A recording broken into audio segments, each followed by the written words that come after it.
नमस्कार। शिक्षा समाचार में आप सबों का स्वागत है। और आज हम शिक्षा समाचार में हम बात कर रहे हैं। देखिए, ये विभागे को कैंसर रोग है। मेरा जो एक्सपीरियंस है 2-2.5 सालों का, पहले भी ऐसा नहीं है कि 28 वर्षों से पत्रकारिता में है, तो शिक्षा विभाग से हमको बहुत लगाव रहा है। और कहीं न कहीं इस मुकाम में पर पहुंचाने में शिक्षा विभाग की बड़ी भूमिका रही है। विश्वविद्यालय की शिक्षा हो चाहे स्कूली शिक्षा हो, हमेशा हमारे न्यूज के फोकस में रहा है। इसलिए हम कहते हैं कि विभागे को कैंसर हो गया है और मंत्री जी इसको कीमो से ठीक नहीं किया जा सकता है, इसको काटना होगा, काटना। जहां कहीं भी जिस अंग में भी कुछ लक्षण दिख रहा है उसको काट के हटा दीजिए, नहीं तो आप भी जो है सो संक्रमित हो जाइएगा। चिट्ठी निकाले हैं कि जिला शिक्षा पदाधिकारी कौन सा छुट्टी कितने दिनों में उनको स्वीकृत कर देना है। ये तो के पाठक के जमाने से हम देखते आ रहे हैं, किस तरीके का पत्र निकलता रहा।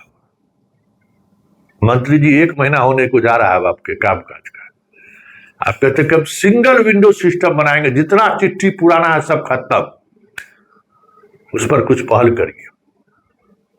और इस विभाग की सबसे बड़ी समस्या क्या है ना, कि ऊपर से लेके नीचे तक का जो तारतम्यता रहना चाहिए, आदेश का अनुपालन करने का जो डर होना चाहिए, वो किसी में नहीं है। क्योंकि पाठक भी आदेश करता था, कई जिला शिक्षा पदाधिकारी सब बात में नहीं मानता था।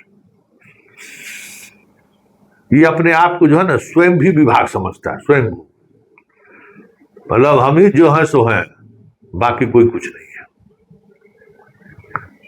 इस बात को समझा जाए। मंत्री जी 2-3 बात जो मुझे लगा कि जो काम आप कर रहे हैं उसमें 2-3 बातें जो मेरा अनुभव है, बहुत सारे अनुभवी लोग आपके साथ हैं, मेरा कुछ अनुभव है जो हम आपसे शेयर करना चाहते हैं। एक तो जो आपका राज्य सचिवालय है वो और प्रखंड तक की जो कड़ी है ना, उस कड़ी के बीच तारतम्य नहीं है।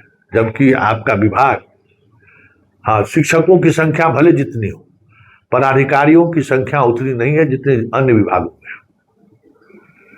प्रखंड शिक्षा पदाधिकारी आपका अंतिम कड़ी है, और फिर जिला में आपके अनुमंडल जिला में आपके पदाधिकारी है, फिर स्टेट में कंट्रोल किया जा सकता है। और सीधा संवाद आप करिए प्रखंड शिक्षा पदाधिकारी से। प्रखंड शिक्षा पदाधिकारी को मजबूत कीजिए।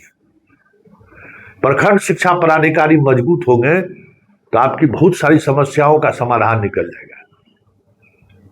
प्रखंड शिक्षा पदाधिकारी को औकात जो है ना 2-4-5 हजार रुपया घूस लेने का है, बहुत लेने का। लेकिन प्रखंड शिक्षा पदाधिकारी का शिक्षकों से रिश्ता भी बहुत बढ़िया रहता है। एक प्रखंड में 70-80-100 स्कूल है, उससे ज्यादा स्कूल थोड़ी है। सारे स्कूल से के शिक्षक और प्राध्यापक प्रधानाचार्य से स्कूल का व्यक्तिगत रिश्ता रहता है। प्रखंड को मजबूत करिए,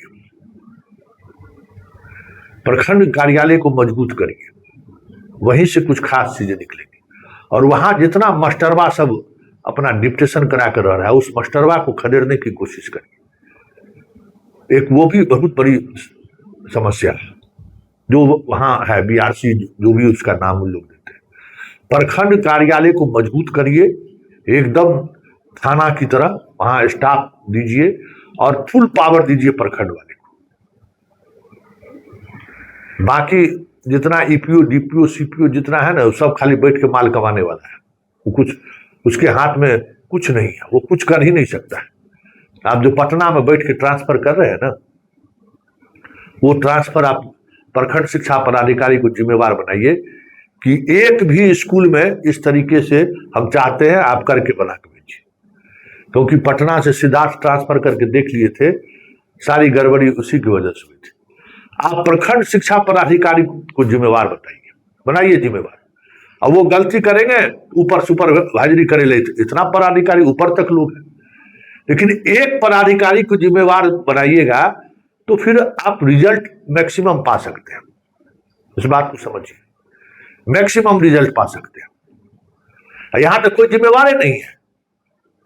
दिल्ली पटना में बैठ के कंप्यूटर वाला जिम्मेवार नहीं है, जिला में जो है सो जिम्मेवार नहीं है, प्रखंड में जिम्मेवार नहीं है। आप जो लिख के भेजे शिक्षा को, उस पर जाकर उसको बजाइए, वो कहीं जिम्मेवार है ही नहीं है। प्रखंड शिक्षा पदाधिकारी को पता है कि मेरे यहाँ कहाँ कितना छात्र है, मेरे यहाँ कितना टीचर है, कौन स्कूल बढ़िया स्कूल है, कौन सा स्कूल का प्रतिष्ठा है, कौन से स्कूल में हेडमास्टर साहब बढ़िया पढ़ाते हैं। उस देखिए प्रखंड लेवल पर घूसखोरी का सीमा निर्धारित है, उससे ज्यादा घूस शिक्षक से लोग नहीं लेता, क्योंकि रोज मिलता है ना शिक्षक से भाई,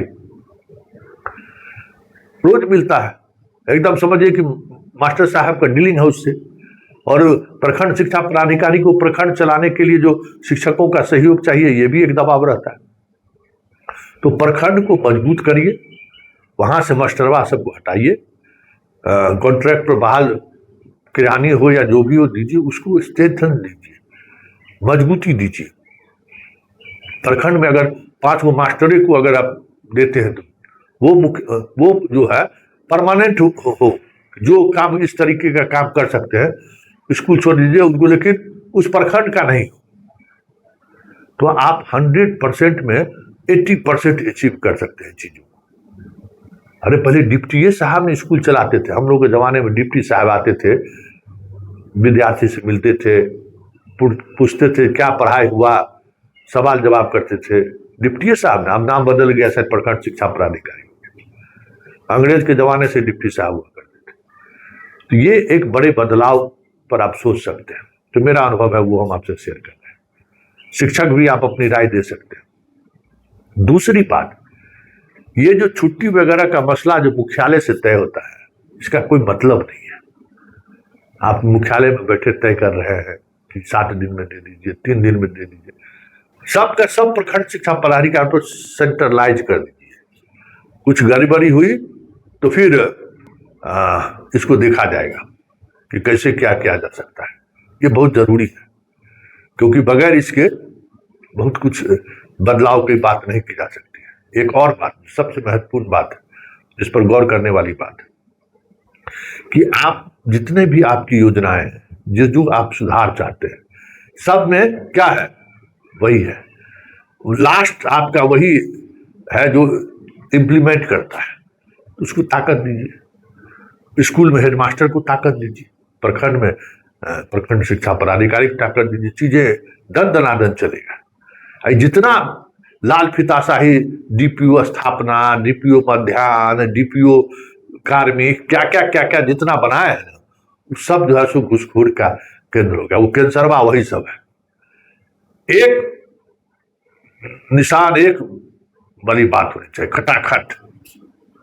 चलिए, शिक्षा समाचार में इतना ही, इजाजत दीजिए, नमस्कार।